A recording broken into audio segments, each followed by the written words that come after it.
and welcome to the third episode of the Rap Currents podcast. This is Noah Agdis, Nate Fisher, and we're just gonna get started. Yeah. We took a brief break in recording some of these episodes. We had spring break and difficulty coordinating and a bunch of other bullshit. Yeah. So we're back, and today we're just gonna do two main segments. The first being some current events. Second being a longer discussion of some of the albums that have been released since our last talking. We're not going to do any sort of specific focused segment on like any specific topic. We're just gonna. We've a lot of albums to cover though, so we do have a lot of albums to cover. A lot of albums to cover. All right, so let's start off with some of these news things. Yeah. So last night, Drake brought out J. Cole in London, and he performed Middle Child. And I think J. Cole was quoted as saying J. Cole said about Drake that he was, one of the best rappers to ever do it. And they just had kind of a moment on stage where they were, hugging each other and giving each other brotherly love. Thought it was cool to see. I feel like it's rare that we see like those. You kind of mentioned Kendrick, J. Cole, and Drake in the same conversation a lot. I mean, we have been for the past 5 years, but it's rare that we see those three interact, just because there is a lot of tension in those situations. And but I think it was interesting. What was specifically interesting about it was that J. Cole's Middle Child is so successful. I mean, popping, going off. I mean, it's been on the top 10 for how long now? So long. I mean, it feels like 6 weeks, maybe.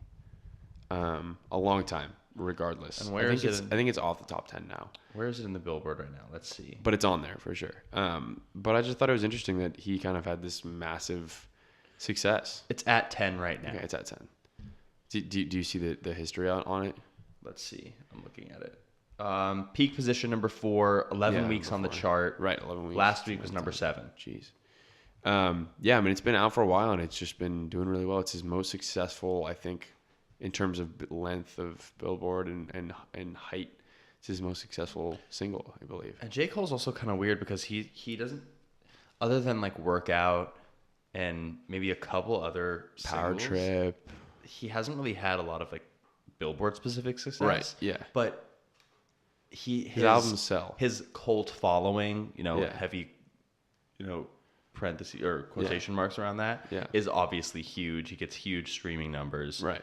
But I guess this is just the first thing to really take off. And I really like the song Middle Child. Yeah, but I don't really get why this song specifically is taken off as compared to anything that was off of what was his last project? KOD. Like, because I think ATM is a much poppier song. ATM, I think the issue with that is he's trying almost. It's like he's trying. There's a message in that, whereas like Middle Child, the message is much more palatable and like easy to comprehend. And the concept of the song is to make a song that bridges the gap, because the whole song is about him bridging the gap between the generation of new like trap stars and the old heads.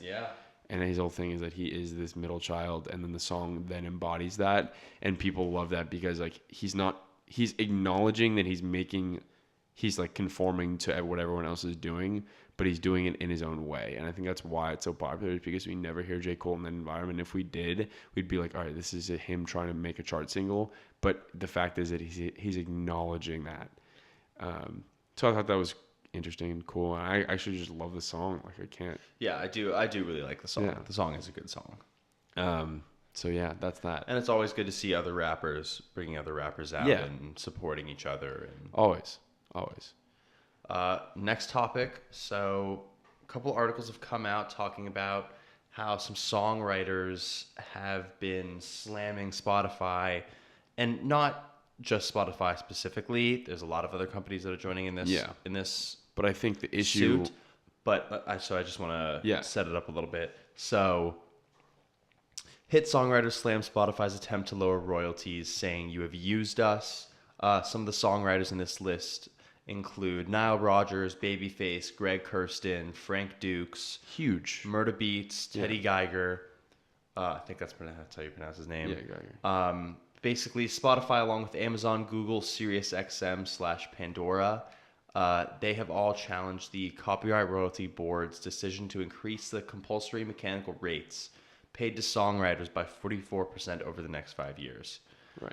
I'm not sure exactly what that royalty is in relation to like how royalties are distributed. Yeah, I mean it's 45% either way is a significant Big number, time. and I think the reason they're upset is because Them the being Secret Genius program, they're proponents for songwriters, producers, those behind the scenes. I mean, the whole concept of the program is those behind the scenes. Spotify's Secret Genius Yes, program. Spotify's Secret Genius program. Those behind the scenes should get the credit, and so that's literally the concept of the program. They're the only streaming service that has an entire program dedicated to setting up sessions and really acknowledging and giving back to the songwriter producer community, and naming it the Secret Genius thing. Like it's really a leg of their brand, and so these people felt robbed by Spotify. Not to mention, out of all of those, Spotify has the most direct-to-consumer interaction. Yeah, exactly. And so with them kind of joining in this list of companies that are appealing this ruling that was set down by the Copyright Board, Yeah. it was a lot of these songwriters felt like it was a big kind of middle finger to them, saying Totally. like, well, we may be supporting you through getting your name out there, but when it comes to actual monetary compensation, we're capitalists just like everyone else, and we just care about our bottom line. And I mean, in Spotify's defense, they are having problems with profitability, and they are having revenue issues, and they're having trouble cutting costs. But don't be two-faced about it. Come on. They're still also. It's not like they're not making. Of course, they're making money. Of course, everyone's getting paid. But don't be two-faced. Don't have a program for songwriters if you don't really support them, right? Don't do that. Exactly. So I think it's great that these big, because obviously these big name songwriters aren't really having that many issues for themselves, Right. but they're standing up for those and aspiring songwriters who are still struggling. Yeah, and really, songwriting as a community isn't still isn't acknowledged. I mean, they get royalties and stuff, but there was this. I mean, the letter had this huge list of names. And so props to them for going at Spotify, or not even just Spotify specifically, but just everyone sticking involved, up for the message. Yeah. Next, a little bit more pop culture news. Game of Thrones soundtrack announced for April 26th, and it is featuring a crazy amount of different artists and a lot of hip-hop artists. Yeah. I don't watch Game of Thrones, but when either. I think Game of Thrones, I don't think like of the artists that are mentioned on this list. Yeah, I mean, there's no way that any of these songs will be used for any Game of Thrones in the episodes. actual soundtrack of the right. But some of the artists included on this album: A$AP Rocky, Ellie Goulding, Joey Badass, Lil Peep. Not hip hop, but Mumford & Sons, Travis Scott, Ty Dolla $ign, SZA, amongst others. Yeah, I mean, a star-studded cast. Super crazy lineup. HBO is really going all out for this last season. Yeah, it's really this is just a marketing thing, which is cool. Yeah, cool for. I don't really know how much more Game of Thrones needs to be marketed, but it's really just creating an experience for the fans. So good for them. I'm excited to hear the music. Yeah, I'm a little worried that they're not going to really have put their full energy into. I'm sure. I mean, a lot of the songs rare that are coming out. It's rare that happens, and I also don't know how much it serves to have a show, movie, whatever, and not even use any of the songs for the actual footage, right? Like Black Panther, that was sick because we got to hear Kendrick Lamar in the movie, in the actual movie. Whereas, this isn't. I can't imagine, like Travis Scott spitting while like fucking, The Weeknd, yeah. Cersei is riding on her dragons, right? Or whatever else, right? So that'll be cool. It'll be fun to look out to that. Yeah. Next item, Childish's new movie, after his performance at Coachella this weekend, is going to be released on Amazon. It's directed by Hiro Murai, who is one of the main directors of his Atlanta TV show, along with many of his other music videos. Yeah, I mean, This Is America was him too. This Is America is also Hiro Just Murai. clearly, Movie is 54 minutes long, so quick movie, not super long. It was shot in Cuba in 2018. Co-stars Rihanna. The fact that they were able to keep this under wraps for as long as they did is pretty shocking. I heard about it. There were rumblings. There was rumbling, and I remember seeing was... like a picture maybe, but certainly not anything like this where we're actually going to get the movie. And I think Childish Gambino is really at the forefront of like this new movie debuting that's kind of right away. It's like you don't have to go to a theater to experience this. I remember Netflix did this in the Super Bowl. Like I think there was a commercial for some movie that was coming out, and they were like, you can see it, in theaters April, whatever. And Netflix had a commercial right following that and said you can see it literally watch it right after the Super Bowl. Mm-hmm. And so I think that's a cool tactic of his. And then I was reading because this was published by, a couple big publications, but in the New York Times article that I read about this, it mentioned that in the actual movie soundtrack, he reworked a lot of the songs that he'd already released. So, There's going to be a new interpretation of This Is America. I love it. A new interpretation of Summertime Magic, of Saturday. Yeah. That's great. I'm super excited for that. Yeah, I'm very excited for that. It'll be exciting to see how he works that out. Yeah. Next, smaller news item, but still relating to the Coachella situation. If you've been paying attention to Kanye, Kim's, Kendall Jenner's, that whole clan's social media over the past months, they've been doing these Sunday service things where I think they hold them in their backyard in Calabasas. Yeah, I believe so. Some area in the mountains. Some wooded, beautiful area in the California mountains. And they literally have a choir, and they have Kanye is performing either live or he's either singing, rapping, making music, and then they have this beautiful choir, and they bring in guest appearances. DMX did a sermon, and they play Kanye music, but they do like reinterpretations. They also of do Kanye hymns, and they do obviously hymns stuff like actual biblical songs. And they invite celebrities and influencers, not like necessarily influencers to get the word out there, but to enjoy and appreciate the experience. Right. And so anyway, they are now bringing this to Coachella. Yeah, which I think is awesome, honestly. That'll be an awesome thing. I don't know how. I'm sure a lot of people will show up.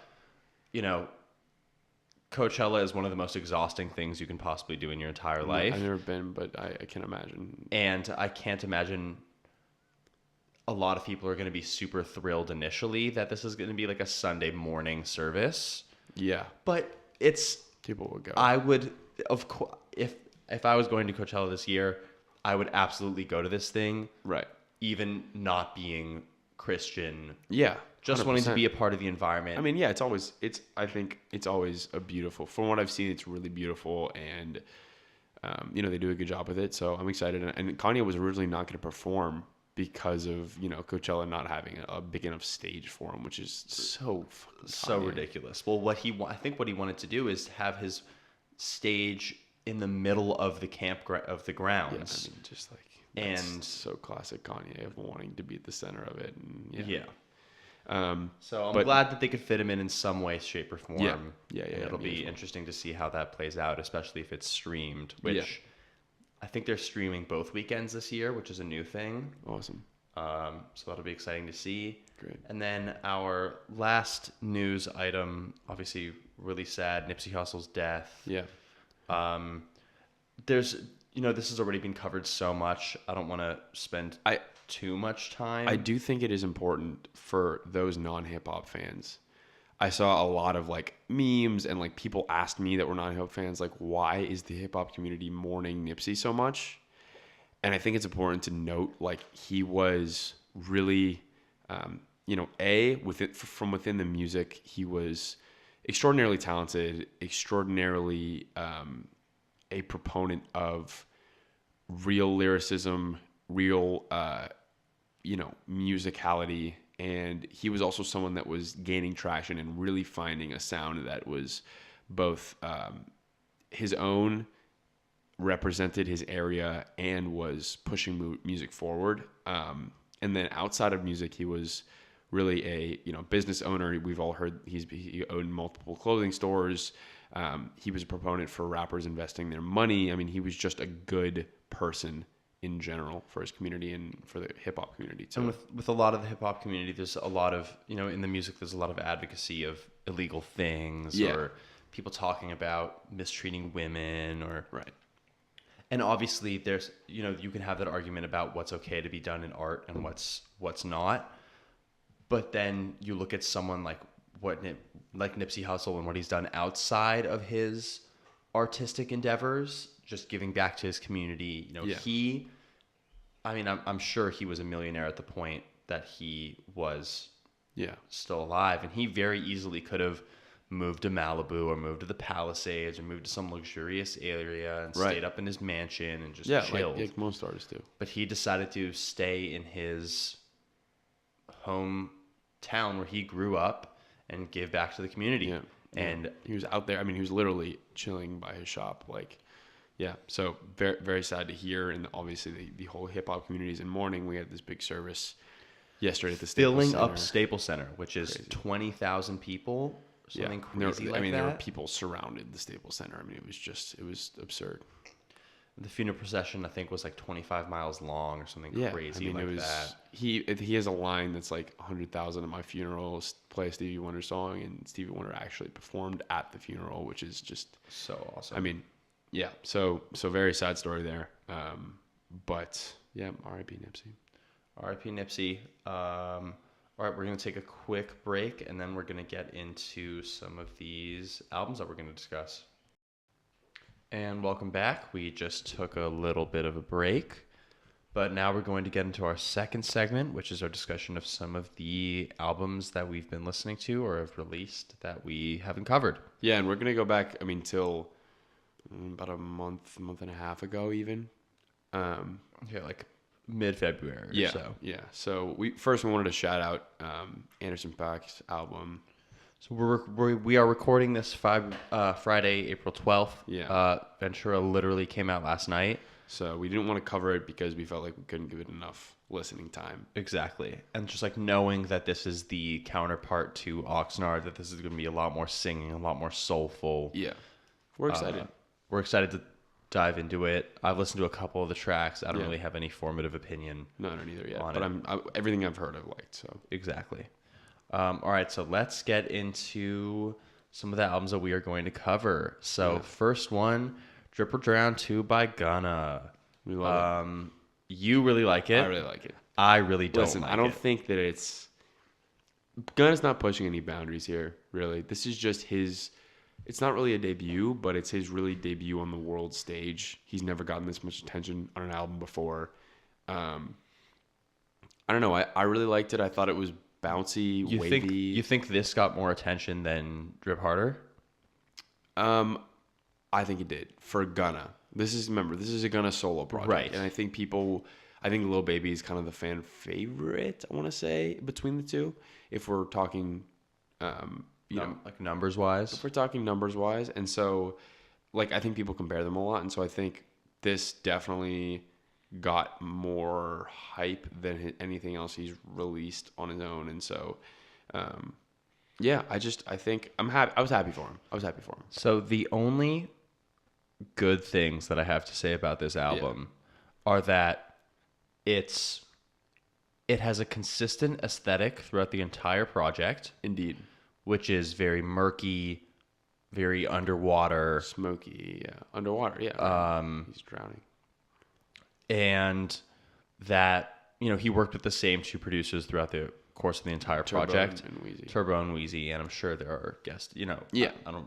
No, but that was the main production. That was the main production team. I mean, it was cohesive.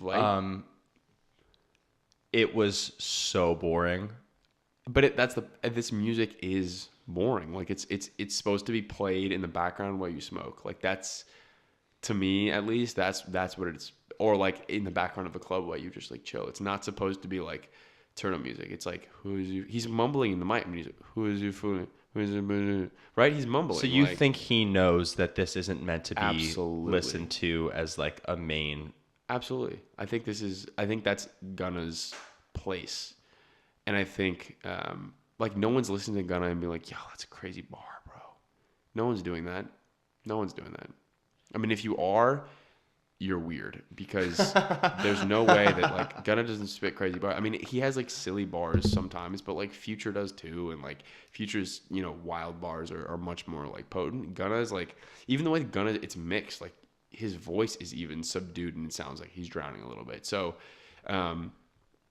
you know, I'm not saying this is a concept album by any means, but it was a good little serving of, and there was like, there were very few songs where I was like, all right, skip. Like, I liked the beats were all enticing, and, you know, Gunna's voice is fine. So I thought most, if not all, were pretty hard skips. I love Who Are You Fooling is like so fire. Like, it's the like Chinese-esque beat, and like the Playback Cardi one is fire. And the only song that I continue to come back to is Yao Ming. Yeah, Yao Ming's fire.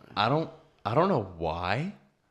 Like, there's nothing that's particularly amazing about his delivery or amazing about the instrumental, but it was very sticky in the same way that I think a lot of Cardi songs are sticky. Yeah. Where it's like they're just infectious and you just can't get them out of your head. Right. And that his refrain of like Yao Ming Dash money talk. Yeah. I just check this like that. It just stuck in my head, and I don't know what it was. I mean, that's the appeal of his music. It's just like, it's sticky. Like, that's a good way of describing it.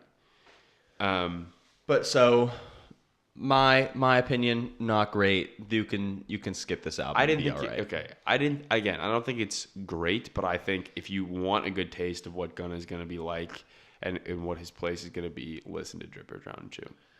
Yeah, I do think it's an accurate reading of who he is. I think it is not of his best material. I think almost all of his best material has come off of either stuff that he like. I think my favorite Gunna song is probably Space Cadet, which is off of the Metro Boomin project. Okay, all right. So all right, next project, Rapper Go to the League by 2 Chainz. Very impressed. I was impressed from the first half, but the last half I think was like, I just couldn't stand it. So the album opens up in a very, very sentimental, really soulful, like great classic intro. Pretty heavy. Yeah. Talking about the death of his son. I don't remember exactly who it was, but someone who's important to him. His son died. Then it goes into Threat to Society, which is the Ninth Wonder produced beat. Yeah, I love that one. It's my favorite beat. It's probably my favorite song on the album. Yeah, I mean, it's just, you can't deny a Ninth Wonder beat. You know, everything is pretty. I don't love High Top Versace. I just think it's really out of place. Me too. That's what I'm saying. Is there are a lot of out of place things here? Like, even the Travis Scott feature was super out of place. I love Mama I Hit a Lick. Mama I Hit a Lick is great. NCAA is great. Yeah. I really like Rule the World. I think Ariana kills it. Yeah, It's pretty generic, I do too. but it's like, for me, after that, like, it's just, Girl's Best Friend is catchy, but I think not great. Ugh. $2 Bill, I hate. I Said Me is kind of introspective and cool Yeah. and fine. I think both Chance the Rapper and Kodak Black out-rap 2 Chainz on Yeah. I'm Not Crazy, Life Is. Fair. And then Sam, when I first heard it, it was interesting to hear his take on like taxes and how the government but it was also like, I don't really need a tax lesson from you 2 Chainz. Like, no offense. Yeah, agreed. I think that So after like track 9, I was unenthused. But there was a lot, like the highs on this album were very, highs. very high. Especially for 2 Chainz. Agreed. But the lows were just like, just passes. Yeah, no, I agree. Like $2 Bill, I hate it. I hate $2 I was not Bill. a fan of $2 Bill. But yeah, really, really solid effort. Really, I think 2 Chainz, probably his best work. Probably his best album. I'd have to really go back and listen because I did like a lot of singles from Pretty Girls. Agreed. That's what I think. But the singles are great, but I think as a cohesive project, this was probably his best work. I would also have to revisit Pretty Girls because there was a lot of like fun and like really honestly popular stuff on that. But I think in terms of material, in terms of quality, this is probably going to be 2 Chainz' best work. So congrats to 2 Chainz on that. What would you, on a soft rating? Yeah, soft rating. What would you give this out of 10? I'd give it like a 7.9. That's a pretty high rating though. Yeah, I mean, I would probably, if 10 being the best album I've ever listened to, 7.8, 7.9 maybe. I would probably give it like a soft to medium 6. Okay. I mean, you're doing an Anthony Fantano I'm doing scale. well, I'm doing it off of a scale where a 5 is I'm indifferent to it. Oh, okay. A 6 is I like it a bit. A 7 is it's pretty solid. Is 5 average? I mean, 5 is... 5 is I'm indifferent to it. 5 is it was okay. cool. It was well, then I may listenable. lower my rating. Okay. Because I'm doing it off the scale of like you see a person, you're like, oh, like that. She's an 8. You know what I mean? Yeah. I got you. It's kind of a skewed scale. So if we're doing that, I would give it mid 6s. Okay. Okay. Cool. Congrats to 2 Chainz on that. It's big. Yeah, definitely congrats to 2 Chainz. Next album, When I Get Home by Solange. When I first listened to When I Get Home by Solange, I was like, oh my God, this is amazing. This is going to be one of the best albums of the year. Wow. It flows so cohesively. It does flow well. And then I kind of returned to it, and it lost a bit of its initial intrigue with me. I think I got a little excited by the fact that she had so many rappers involved in the project. Agreed. With guest spots from Playboi Carti, Gucci, Tyler the Creator. Yeah. He doesn't really have a verse, but he contributes. You definitely hear his voice throughout the project and some of his instrumentals. I know that some of the people who helped Earl with some rap songs helped her with some of the production here. You can tell it's quite spacey and sometimes like robotic. Yeah, which is really, it's interesting to hear how that sound that Earl was toying with can cross over into the more, like, I guess how the Grammys would define like urban contemporary genre. This is not my opinion, but I do agree with this take on it, that a lot of the instrumentals upon returning to them were kind of stiff. Yeah. And I think she was trying to, in an interview that I saw about her talking about the album, she was saying that she wanted to create an album that had a lot of melody and harmonic and melodic progression, but that she wanted it to have a lot of bass heavy, drum heavy, like kind of make your trunk rattle type of thing. Yeah. But I think that a lot of the percussion was a little stiff. Yeah, and I think a lot of her like vocals were kind of not like, well, for me, the substance of the vocals wasn't as potent as at like a seat at the table. And so that's what I was kind of missing. I was hoping that they would be a little bit more like... Do you mean lyrically or just in terms of her pure vocal performance? Lyrically. Okay. Vocally, I think she's always beautiful. Like she kills it vocally, in my opinion. But like lyrically, there just wasn't a whole lot of like actual substance. It was very abstract, and I needed a little bit more of like, okay, so you wanted it to be a little more grounded. Yeah. Okay. So my thing is Solange is definitely not as dynamic of a vocal performer as her sister, obviously. Yeah. But and I don't go looking to a Solange album for that same thing. Yeah. But I felt that in a seat at the table, the production was a lot more dynamic and took up a lot more of the space of the tracks, and so it kept the movement going a bit more. Whereas with this, her voice and the beats that and the music that she was on were really abstract and spacey, so it left I think it left a lot of open space. Yeah. Which when you have, a 40-minute album, you can't, and in your Solange, you can't leave room for people to get distracted while you're listening to the album. Right. That's the last thing that you want as an artist is when someone is listening to your album is for them to start thinking about other things while they're listening to your album. Right. Yeah, and I actually, I totally agree with that take. I also I don't know why, but I hate the first song. I hate it. I think it's repetitive and like the a lot. It's that I know it that's does what set I didn't, the tone for the album really well. And I didn't like the repetition and like it just felt boring. I lost interest in that that being said, I still think it was a really solid musical effort. Partially because it's just like Solange, and I'm captivated by her story and what she has to say, and like her just musical taste in general. So I'm not giving this album I don't think it's a bad album. I just was a little underwhelmed. Yeah, I agree. I still really like it. There are songs that I do return to. I return to My Skin, My Logo. That's a song with Gucci. Stay Flow. I like Stay Flow. I like Stay Flow. I like Benz. I like Almeida, which is, the Pharrell, The Dream, Playboi Carti song, which is probably still one of my favorite songs of the year. I love that song so much.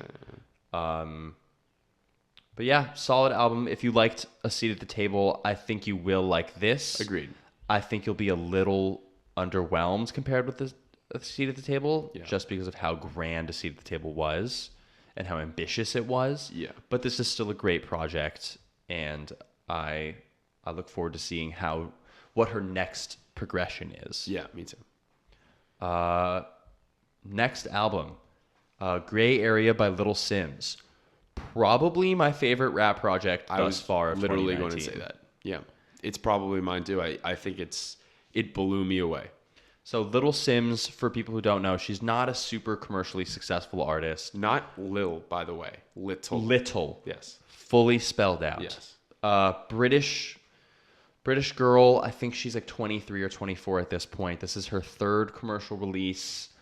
Got a lot of buzz in the hip hop community for just being super like dense lyrically, but also introspective and well-rounded as a rapper. Great beat selection. Amazing. But then in this album, she just fucking came out the gates. Yeah. Spitting.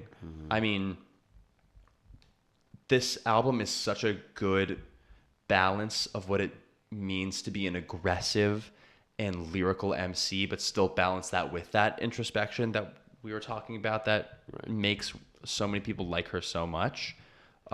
She gets the best out of all of her features, with features from Little Dragon, Chronix. I wasn't familiar with Cleo Sol or this other person, Michael Kiwanuka. Yeah, I think that's how you pronounce it. But I mean, the first two tracks that she hits you with, Offense and Boss, crazy bass lines, super atmospheric production, all these different sort of experimental aspects incorporated into it, where even when she isn't changing up her flow or the rhythm of her cadence or her lyrical content, the beat is evolving and it keeps you as a listener enthralled in the experience. Yeah. For some people, it may be a little much to listen to. It was a lot. Yeah. I understand. Right. But when, like, being the avid music fans that we are, you tend to drift more to things that are a bit more, not necessarily experimental, but just that really differentiate themselves from the crowd. And she definitely did this with this project. I mean, in terms of my favorite songs, Offense, Boss, Venom, I like 101 FM. I like the song with Chronix. Yeah. I do think that some of the more low tempo songs don't keep the energy. Like Therapy, like Sherbert Sunset. Yeah. Don't keep the energy don't keep me as engaged with the project as Offense and Boss. Yeah. But they're still really, really quality tracks. Yeah. I'm with you. If I were to rate this album, I'd give it like a strong 8 to light 9. Yeah, I would agree. I think this is definitely my favorite hip hop album of the year so far. It's been a good year for hip hop, obviously so far. But I think Little Simz just knocked it out of the park in this one. Definitely. So, Gray Area, Little Simz. Definitely check the project out if you are in any way, shape, or form a rap fan. Yeah, agreed. Especially like a purist rap fan. Definitely. Next, World Is Yours 2 by Rich the Kid. I was fine with the album. It was pretty standard release from Rich the Kid. I'm just pulling it up to see the track list. Yeah. I think that compared with World Is Yours, the first one, as a project, it is overall better, but it doesn't have the same big hits that World Is Yours 1 had with Plug Walk and No Freezer. And and this had Splashin', which was like, it was big, but it wasn't. It You know, wasn't in either of those two singles. It hit Billboard. I think it was in the 80s to 100 range of Billboard for a while. Yeah. But, Plug Walk was, I don't know if it was a top 10, but I think it was definitely a top 20 for sure. Yeah. And No Freezer was extremely was like successful top 50 as well. Yeah. too. But he got some okay stuff from features on this album. I think that almost every one of the features does outshine him on every single one of these tracks. That's always been him, though. Which has always been Rich the Kid. Yeah. The big song that a lot of people are talking about off the album is Two Cups. Yeah. Which, Big Sean has kind of been laying low for the past while, and he fucking barred out on this song. Yeah, he really did. Production from T Minus. Yeah. Another verse from Offset. It just feels like the generic trap album that's coming out right now, and it just didn't do anything particularly special for me. Yeah, I agree with that. I didn't necessarily come back to the album. It has all the people that I would expect. It has NBA YoungBoy, it has A Boogie, it has Jay Critch, Lil Pump, Takeoff, Offset, Nav, Ty Dolla $ign, Miguel. Like, it feels just like he's throwing out opportunities for singles, and just an album that's commercially viable. A lot of these also feel like songs that have been workshopped by a lot of other artists and passed around. Probably, yeah. Like the song Whoa with Miguel and Ty Dolla $ign. Rich the Kid's verse on that song maybe takes up 40 seconds of the song. Right. The rest of it is entirely handled by Miguel and Ty Dolla $ign, who kill the song. Yeah. They do a great job with it. Yeah. But Rich the Kid's presence is super, super minimal. Yeah. But aside, also, if you like the album or if you like what Rich the Kid has done in the past, check it out. Yeah. But no, it's not. I mean, it's not terrible by any means. And I just don't expect Rich the Kid to be pushing any boundaries at this point. So. Yeah, that too. But he and his baby mama just gave birth to their kid. So now his baby mama. It's now his baby mama. Before, I guess. So congratulations to them. I wish them nothing but the best. Of course. I'd give this album like a pretty solid 5 out of 10. Yeah, me too. All right. Bad Habits by Nav. Garbage. Oh, thank God you said that. Yeah, I also agree with Absolute trash. Never thought Nav had any talent. People, and Nav always talked about people hating on him, but it's like you never prove anyone wrong. Yeah, and it's also, I saw a post on the Hip Hop Heads Reddit that was like, why do people hate Nav so much? Like, what is it about Nav specifically that people, like, what makes him different than any other auto crooner? And I responded to the guy on Reddit saying, like,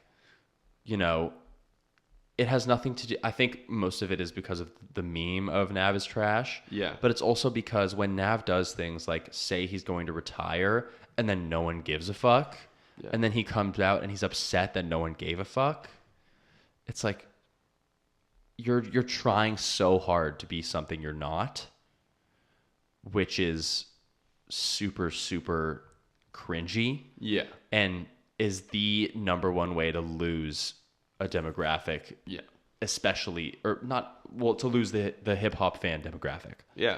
And I think, again, similar to kind of like a Rich the Kid thing is like, he just never pushes any boundaries. And he tries to, it was a marketing, like the whole I'm retiring was a marketing tactic. And the album did go number 1 though. It did go number 1, and I think it sold like 90K or something. Yeah, which is something really, like that, really quite good. Solid. So their marketing tactics worked.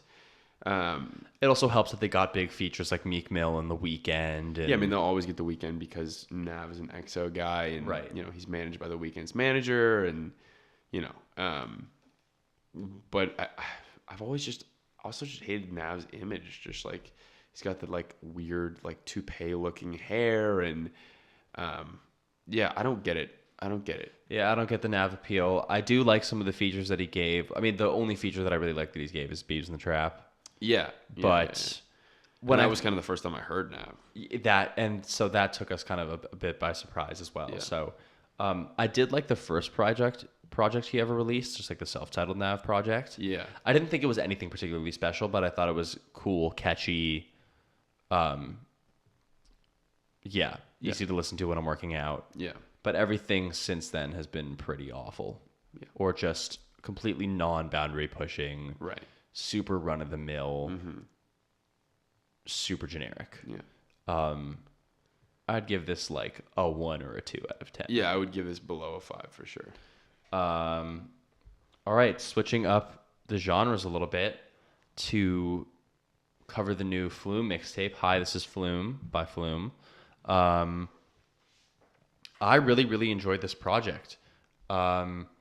This is, like I said, this is a little bit outside of the genre classifications that we usually cover, but I thought that because he featured 2 rappers on the project and because it's a bit more beat heavy. He usually features rappers. Flume's always been a proponent of hip-hop Friendly guy.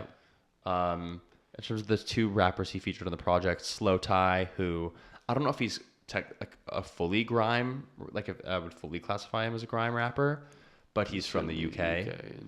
And then obviously JPEG, who we both love, is on the project and gives a crazy, crazy verse. And I would honestly want them to do an album together. I think they'd be so cool. They would do a great job, especially with JPEG's love and embracement of that experimental production. Really? Yeah, no, I love this album too. You told me to listen to this on the treadmill, and I did, and it was like the best. I mean, it was bouncy. Slaps. It's fun. It's intense at times. It's experimental enough to where it works.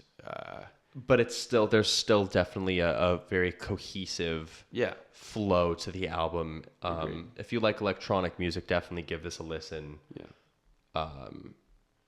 He also does a remix of Is It Cold in the Water from the Sophie album, and he does a great job with that, kind of adding his own spin to it. Really, really strong project from Flume. Yeah. Love the direction that he's taken it in. He hasn't released something in a while too, so it's cool. Good to see him popping up. I'd give this like a strong 7 or 8 out of 10. Yeah. All right. Next album released, I think, last week. Free Spirit by Khalid. This is his big.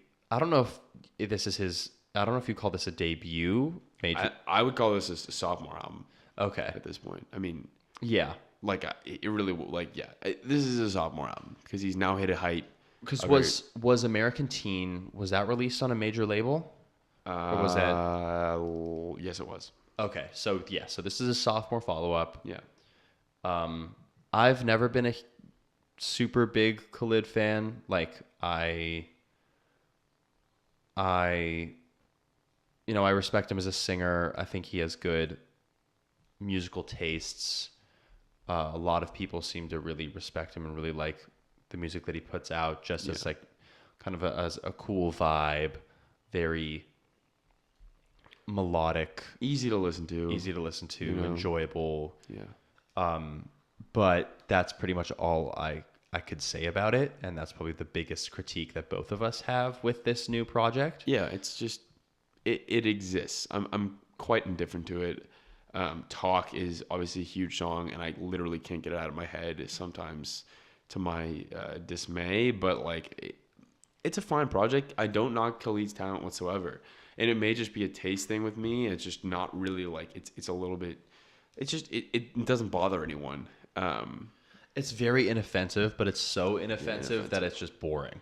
Yeah, it's a little bit boring to both of us. I like and I respect that he didn't have a lot of features. It's still very much him.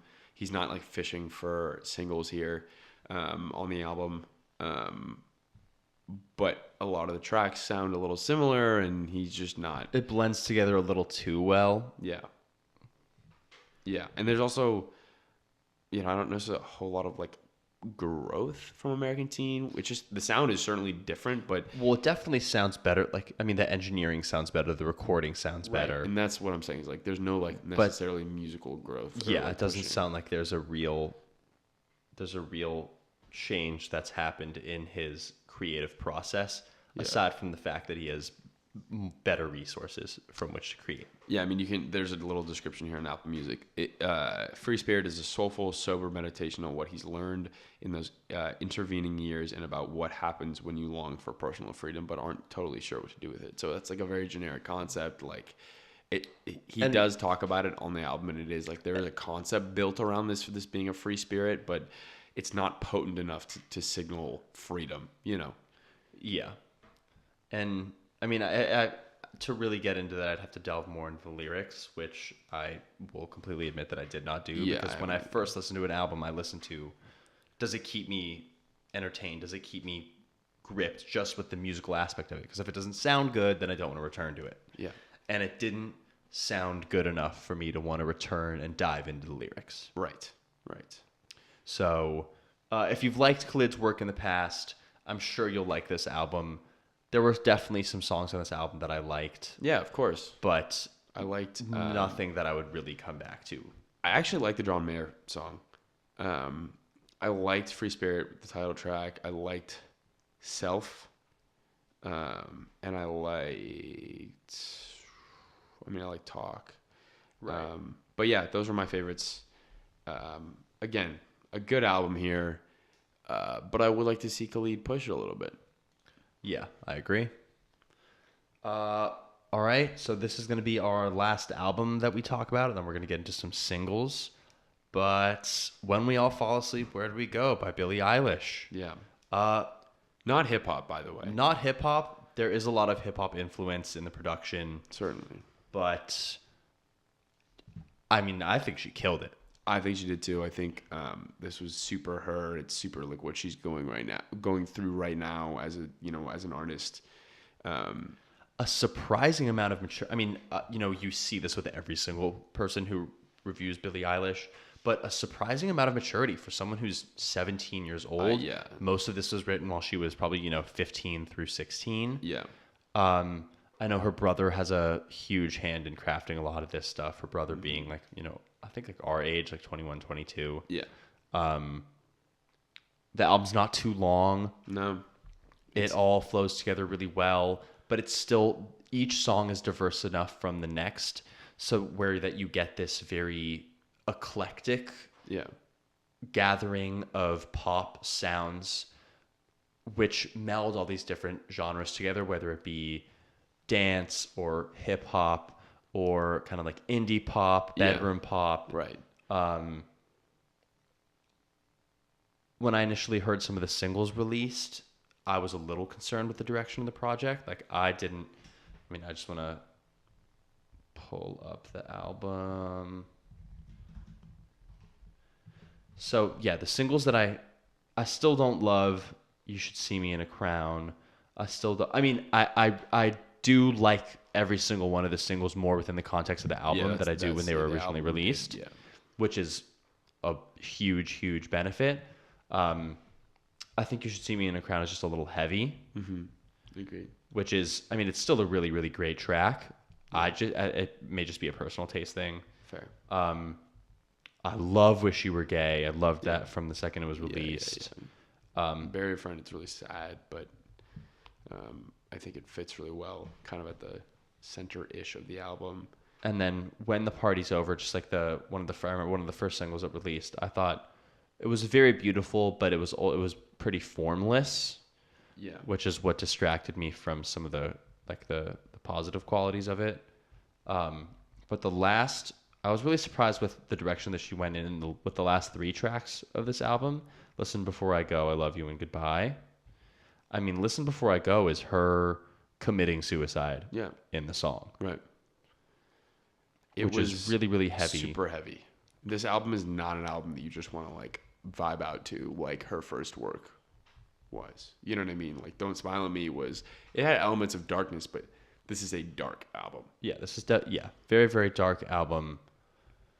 A lot of thinking went into this. Her lyrics are, her pen is sharp. The mixing and the mastering is unbelievably good. The recording and engineering of this album was incredible. Yes. Not to mention, so many pop albums now, you see the list of contributors, and it's like 40 people. Yeah. 50 people, something crazy. With this, it's her engineer, her mixer, and her brother. Yeah. And I love that. And you can hear that, And you can definitely hear that in the album. Yeah. In terms of songs that we both liked or the highlights from the album,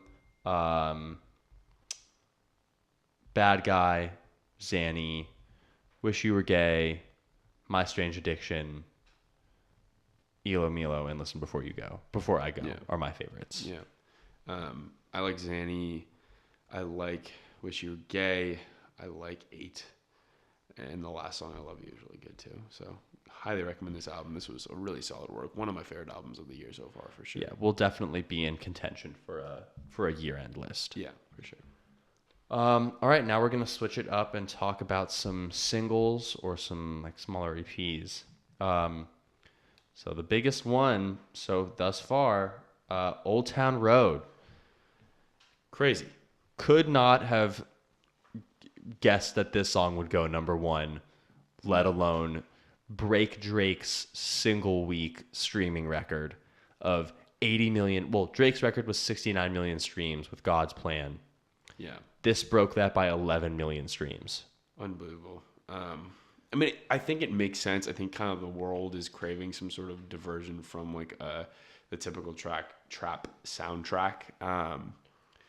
But I love it. I mean, I love it. I love really the like the song itself, too. But I also like love the concept that it's country rap. Like I think that concept is intriguing to me. I think it's like it kind of makes sense. I don't love country at all. Like I actually dislike country, but I think this concept of blending the two genres, as exemplified by this song, I think is dope. I also think that any time that you try to censor or remove something, it will almost definitely make it more popular. Totally. Just by virtue of the fact that it becomes more badass. Yeah. Just by virtue of the fact that it becomes more inaccessible and more like, ooh, these people think that we shouldn't listen to it. Now let's go and listen to it and give it even more numbers. Right. I like what Billy Ray Cyrus did with the remix. I think it added a bit of country twang and authenticity that Billboard clearly thought it lacked when they took it off the charts. Right. The charts. But regardless, I think it's a really catchy song. It obviously isn't meant to be taken super seriously. Yeah, it's obviously part of a meme. So, and I don't know. I think I feel pretty positively about the track. I like it. We'll see where it goes in the next. So we'll see where it'll hover around that Billboard list for a while. Yeah. But this is his only single that he has. This is the only thing that he has out. I love it. And so to come swinging out of the gates with this is nuts. I think he was signed to Columbia. He is. Yeah, he's signed to Columbia. Right. Yeah. So good for Columbia. Yeah. Next song, The Who by JPEG Mafia featuring Iaz. I don't know if I'm pronouncing that correctly, but I'd never heard that singer before. I think this is the last single that JPEG Mafia is releasing from some of his like previously recorded music. I loved this single. This is maybe one of my favorite JPEG Mafia songs, period. Yeah. It's very glitchy. It's a very lo-fi sounding song. It's a bit more repetitive, and it's less. There's less dynamic movement in the song in terms of the super heavy drums and bass that he typically brings with a lot of his tracks, but it's a bit more dynamic in terms of the melodic progression and some of the instrumentation that he uses. I love his continued use of samples from across the internet. Yeah. Interjecting with the beat. Yeah, really like this JPEG Mafia track. I'm with it. I have nothing else to say because I liked it a lot. Yeah, definitely give this track a listen. Chopsticks by Schoolboy Q, Travis Scott. This is gearing up for Schoolboy's album. This follows Num Num Juice, which was released a couple weeks prior. Solid. I mean, it was fine. It was a Schoolboy Q track featuring Travis Scott, and it was looking for a radio play, which I don't love. I just don't like that concept. I hate that TDE makes Schoolboy Q do this. I'm sure like he's fine working with Travis, whatever. I just don't think like this is very him, and like what the chorus is so repetitive. The song is so boring. There was nothing special about it. Yeah. The Schoolboy Q verse is super phoned in. Yeah. Travis's hook is super phoned in. Yeah. I really liked Num Num Juice. Me too. I really don't like this. Yeah, this did not get me excited for the album. Even though I am excited for it still. Oh, of course. This like tempered that a little bit. If there is more of this material on the album, I will be upset, but I don't think there will be. Honestly, I don't. I think this is a single grab. This is to build hype around the album, so it does well. Let's hope. Let's hope. Let's hope. So neither of us have any particularly good things to say about this. Yeah. Even Schoolboy Q's verse in this is weak. Weak. So weak. So underwhelming. Yeah. I hope Quincy steps it up. Me too. Next song, Inside, single by Steve Lacy. I liked it a lot. I was pretty indifferent to it. I liked it. It was very listenable. Yeah. Very, very similar to his stuff from his demo tape. Right. There's this kind of percussive loop that goes on in the back while he's playing his kind of like trademark Steve Lacy chords on the guitar.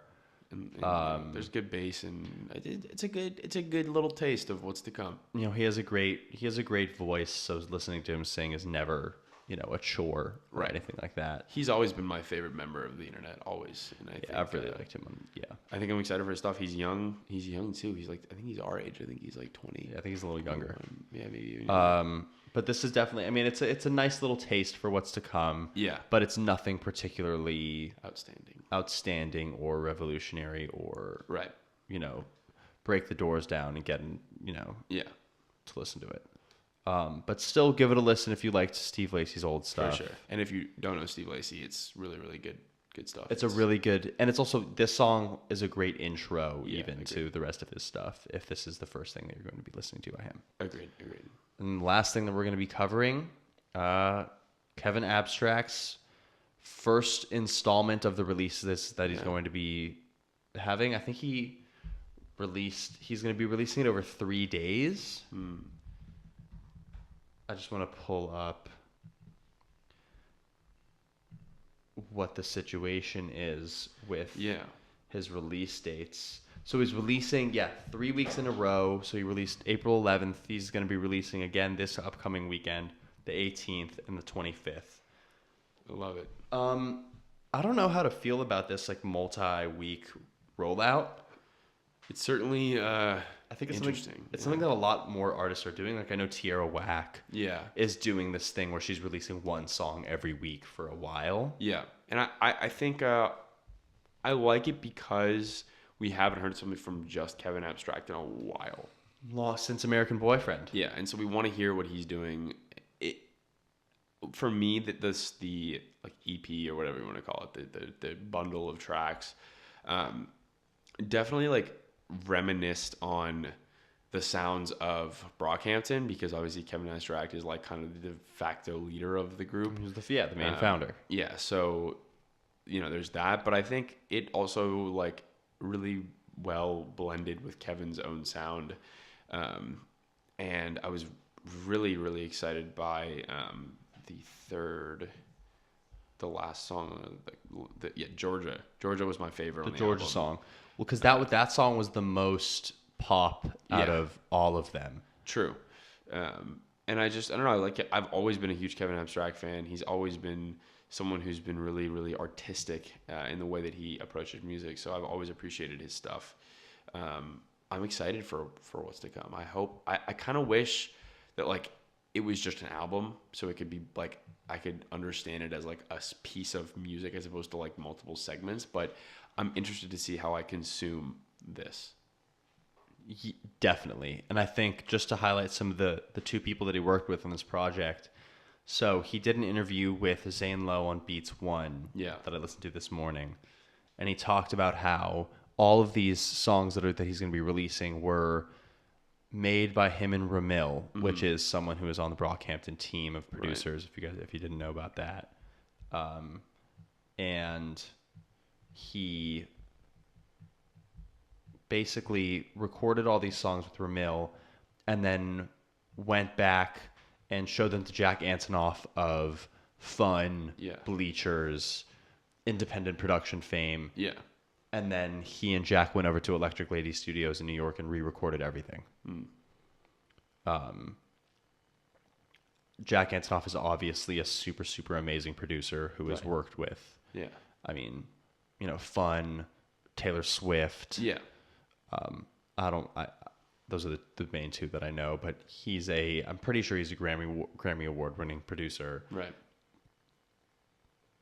Kevin in the interview talked about how he and Jack just had a very immediate connection upon releasing and talking about a lot of music, and that both of them work in a very fast paced environment. Brockhampton is, churns out stuff like crazy, and they work incredibly fast. Yeah. And so I'm sure Kevin, when he's working with a producer, needs someone who can work equally as fast, if not push him to work faster. Right.